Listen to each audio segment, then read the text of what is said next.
If you're experiencing issues with the Elden Ring update getting stuck, follow these steps to troubleshoot and resolve the problem quickly. Step 1. Check your internet connection. Ensure that your internet connection is stable and working properly. You can do this by testing other devices or running a speed test.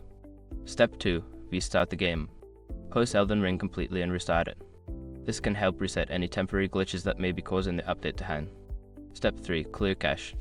If you're on a console, clear the cache by turning off the device, unplugging it for a few minutes, and then restarting. For PC, you can clear the cache by restarting the Steam or game launcher. Step 4. Reinstall the update. If the update is still stuck, try uninstalling the update and then reinstalling it.